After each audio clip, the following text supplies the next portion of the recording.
Hello, everyone. How can we overcome fears and achieve our own goals?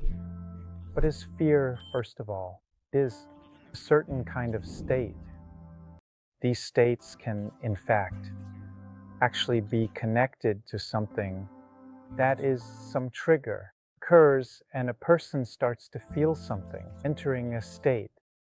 There can be, let's say, unanchored, unexpected panic attacks where suddenly a person starts to feel extremely overwhelmed and anxious and experiences a very unpleasant and distressing state for some unknown reason.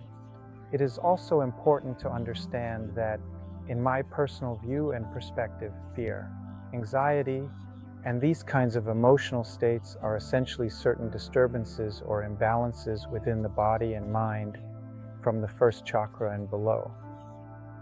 In psychosomatics, this will always look like a person's persistent and ongoing endeavor to stand on their toes and attempt to avoid contact with the ground, meaning that the legs twist in various ways and a twist on their own, constantly bumping into different corners.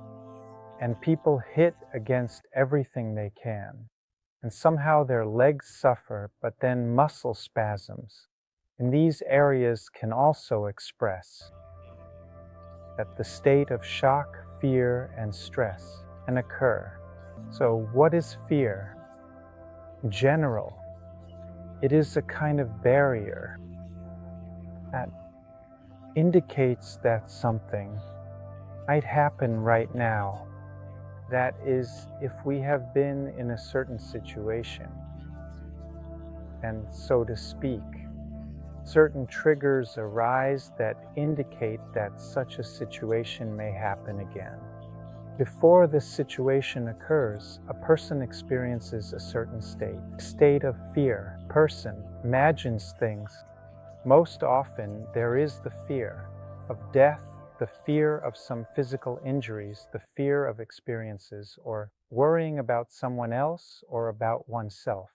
Again, in my personal opinion, there primarily exists a body of the mind, and there are disturbances in the body of the mind. Depending on the localization of disturbances in the body and mind, there will be a certain, let's say, fixation in the person. That is, if the localization of the disturbance is in the area of the first chakra or in the legs, it clearly indicates that the person is constantly experiencing a state that they may not even call fear, a state of some kind of stress involvement. In other words, the person is as if running, striving for something. How to avoid that is, the question is not quite correctly phrased here. What does it mean to avoid? The question here is not about avoiding the state of fear, but rather whether it is possible to do anything about that fear at all. I say that it is certainly entirely feasible, meaning that if there is a way to bring order to the body and mind, if there is a way to work with the body and mind in such a manner that is conducive to, for example, we can release this negative energy, dissolve negative constructs, and work on our body and mind so that they are as they should be, allowing blockages and disturbances to go away.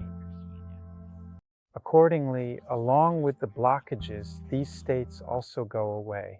That is, if I recall myself, I had a strong fear. Flying on an airplane. It's like I was flying without a plane and I was engulfed in fire.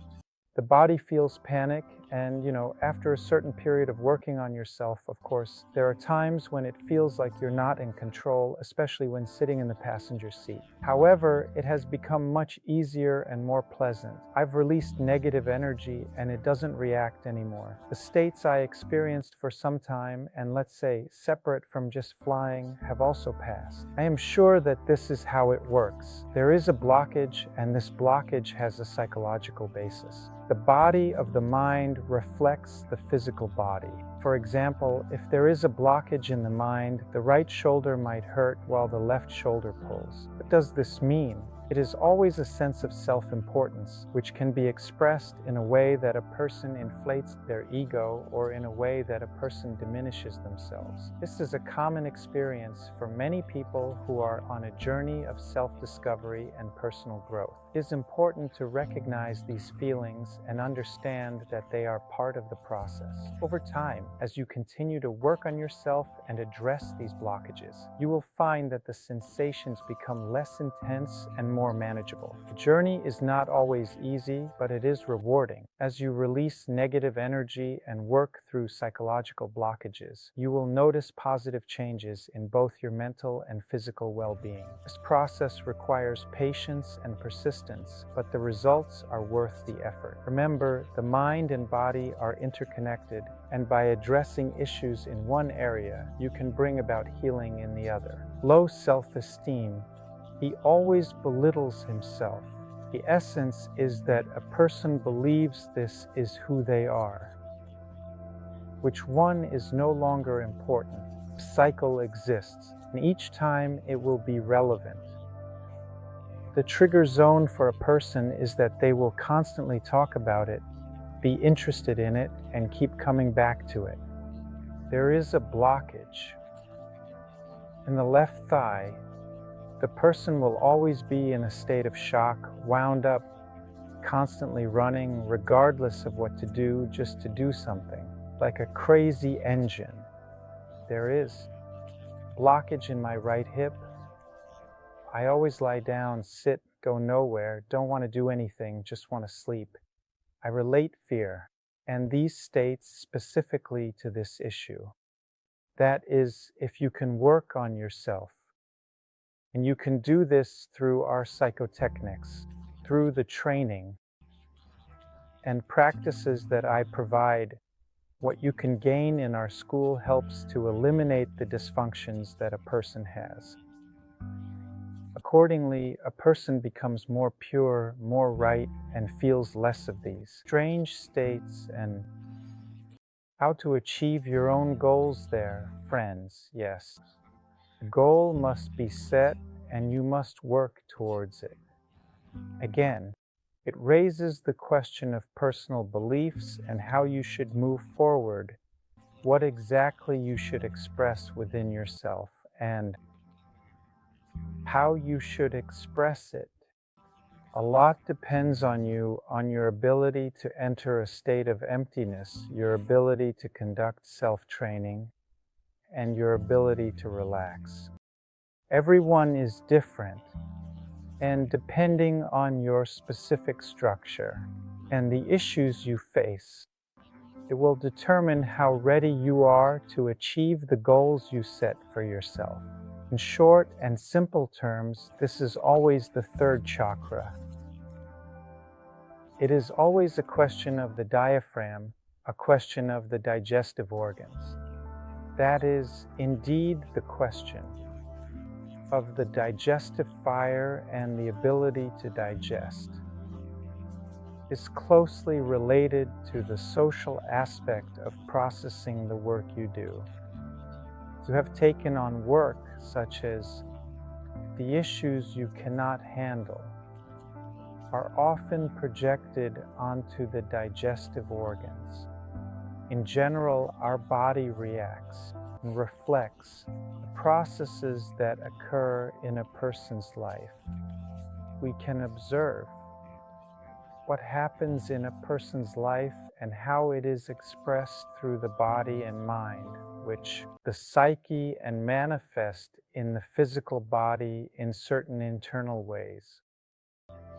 Tensions and strains will consequently create certain distortions in the skeleton, some disruptions in the muscle tissues and social fabrics, and so on, creating a cycle.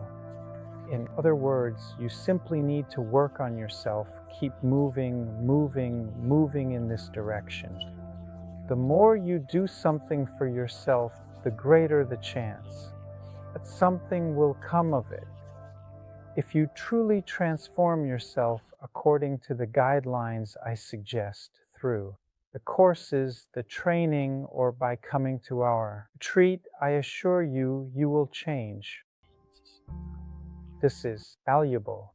It is valuable in our time to find and see imperfections within ourselves and to rethink them, to turn some difficulty or problem into a resource. I strongly believe that these are indeed the key and crucial factors for our continued success and for our sustainable growth in the future. So I look forward to seeing everyone at our retreats and courses. Overcome your fears and achieve your goals. Light and love.